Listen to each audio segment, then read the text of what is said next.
everyone, if you're here or if this is the first video you've seen, which most likely it is.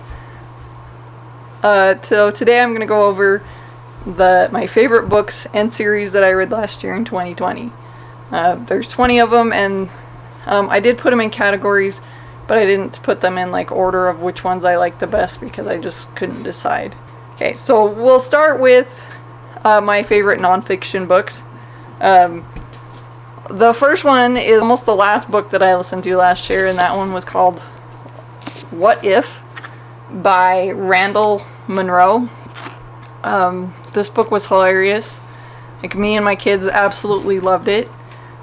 This, kind of like it says, it is serious scientific answers to absurd hypothetical questions. And they are absolutely absurd. The author of this book, he's an online comic, so he has a comic strip online. Although he worked for NASA as a roboticist, so I guess it really was rocket science. And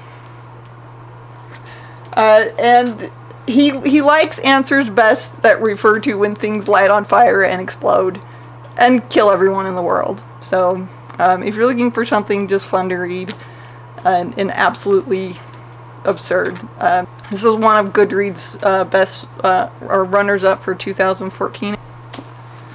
The next one is The Disappearing Spoon, and this was written by Sam Keene, and this was history from the periodic table, because why wouldn't you want to know that? So I went over a lot of the elements on the periodic table, how we got them, who was behind their discovery, what their aspects are, how they are related to other things on the periodic table. And it's cool because if you like to know stuff, which third one is called Invisible Women by Carolyn Sidriano Perez. Hopefully I said that right. And this was a book about how women are left out of research, how women are left out of like city planning. Basically, women are half of the population, and we live in a world that aren't really designed for them. Things like the size of your cell phone, how it's sized to fit in a man's hand and not a woman's hand, because they have bigger hands. So it was very interesting. Hi, kitty. Came to visit.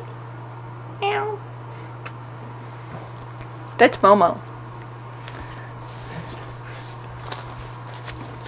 But even things like, so cars that are designed for women because they're smaller, the seats and stuff aren't designed for a woman, they're designed for a man, so nothing quite fits right.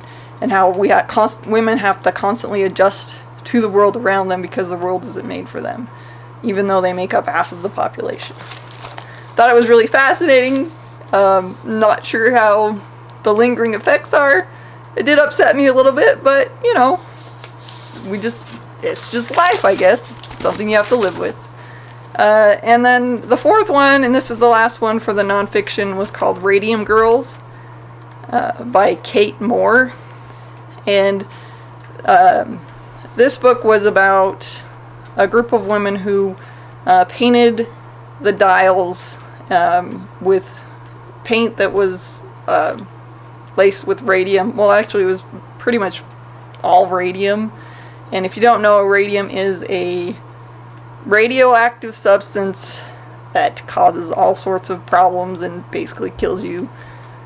So as you can imagine, this book did not end well, and you know what happens when you ingest radioactive substances hours on end, days on end. They all got sick, and all of them died horribly. It was bad. This was the only time I read a book where my husband told me I should stop, because the whole time I'm going, oh, it was bad. Cat. Okay, so that's that. That's our first category, is the nonfiction. Okay, so I decided to split this video into 3 parts. So this is part 1. If you like it, please like and subscribe, and I'll see you next time.